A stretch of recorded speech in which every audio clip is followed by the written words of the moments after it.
Le roi Alassane d'Abidjan, dans sa folie légendaire à vouloir coûte que coûte défendre les intérêts de la France, la gêne de Paris, s'est fait pris dans une VAR aujourd'hui avec une vidéo que je mettrai tout à l'heure à votre disposition. C'est en 2017 que le roi Alassane d'Abidjan avait intimé l'ordre, bien sûr, après avoir reçu le quitus de Paris, de dire à Robert Mugabe, à travers l'Union africaine, de laisser le pouvoir à la nouvelle génération, compte tenu de l'âge avancé et les tractations au niveau des élections avec son opposant. Robert Mugabe est un champion pour le Zimbabwe qui, a de 0 en 0, avec ses hommes, ont pu libérer Zimbabwe des mains des prédateurs occidentaux et présentement les bénéfices y sont. Avant d'aller loin, je vous laisse la vidéo de Alassane Ouattara qui s'est fait humilier aujourd'hui, qui s'est fait rattraper par ses propres propos tenus hier, aujourd'hui, qui, en face de vouloir faire le premier ou bien le deuxième mandat de la 4e République. Donc, les éléments, je vous laisse à votre appréciation. Tous les hommes politiques, pas seulement les chefs d'État africains. Il faut que le président Mugabe puisse quitter ses fonctions dans la dignité. C'est le message que j'ai transmis au président de l'Union africaine, mon ami. Nous voulons que le président Mugabe quitte ses fonctions dans la dignité.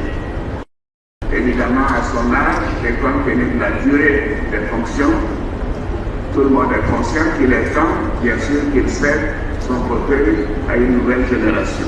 Robert Mugabe a pris des armes pour donner de l'indépendance dans les années 90, au début des années 90, à son peuple.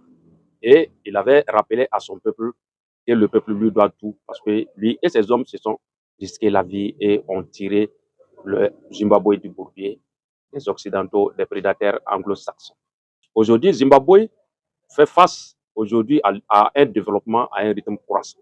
Parce que autant Robert Mugabe, les décisions nationalistes à l'élan nationaliste ont été prises pour sauver et retirer les terres du Zimbabwe entre les mains des colons. Les colons qui avaient en leur possession toute la partie fertile du Zimbabwe. Donc, Robert Mugabe a pris cette décision et a retiré la terre et le mettre à la disposition du Zimbabwe. Donc, aujourd'hui, les résultats probants sont là sur le terrain, elle est visible, parce que l'agriculture a été nationalisée. Au lieu que ces blancs cultivaient et vendaient sur le marché anglais, actuellement, le gouvernement, comme le gouvernement de IB, a entamé cette même démarche à fournir de l'intrant agricole et le mécanique agricole à des cultivateurs qui cultivent et revendent à l'État. Donc, il y a des structures d'achat, un comptoir d'achat des produits cultivés sur le sol zimbabwéen. Le résultat a été là. Aujourd'hui, le Zimbabwe, qui autrefois était un pays importateur de blé, à travers l'Ukraine, la Russie, la France et autres parties du monde, aujourd'hui, il y a plus de 600 millions de tonnes qui sont produites dans cette année 2024 et 2023. Et ils ont un produit assez suffisant que Zimbabwe aujourd'hui se permet même de pouvoir exporter du blé à travers le monde. Sur le plan économique, Zimbabwe, à travers l'élan patriotisme et l'élan nationalisme, comme ce fut dans l'AIS, le Zimbabwe aujourd'hui a nationalisé toutes ses mines après avoir fait partie les Blancs sur son territoire avant 2020, grâce à Robert Mugabe. Aujourd'hui, les mines appartiennent au Zimbabwe.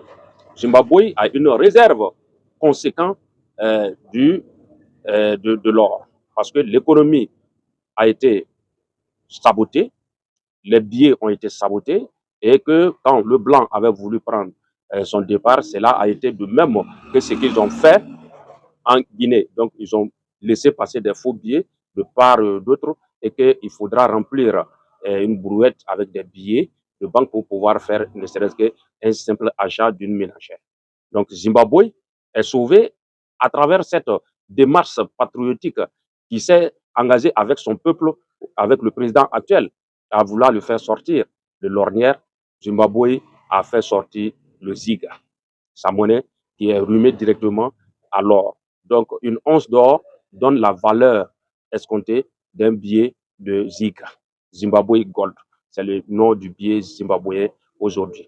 Donc, quand Alassane disait à ses patriotes visionnaires de quitter le pouvoir parce qu'il estimait qu'ils étaient vieux, alors qu'ils avaient vraiment une aspiration, une réelle intention à vouloir donner une souveraineté vraie et une indépendance totale à la Zimbabwe en voulant passer par des méthodes qui d'autrefois étaient lentes, mais les résultats aujourd'hui sont là, elle est visible, elle est claire. Tandis qu'Alassane, pour sauvegarder les intérêts de l'oligarchie française, de la junte française, tente toujours de se maintenir au pouvoir, qui, en perspective, il y a une crise post-électorale qui va faire des dizaines de morts encore, parce que pas d'élection en Côte d'Ivoire pour 100 de morts, et pas 100 de morts. Donc Alassane s'apprête à faire des morts, mais quitte à lui de pouvoir rester toujours au pouvoir éternellement, que cela ne déplaise aux Ivoiriens. Alassane n'est plus là pour les Ivoiriens, mais Alassane gère le pouvoir de la Côte d'Ivoire pour lui-même et son clan et sa petite famille. Sur ce, je vous dirais, hasta la vista, siempre. La patrie ou la mort nous vaincrons. Patria au meurtre, fait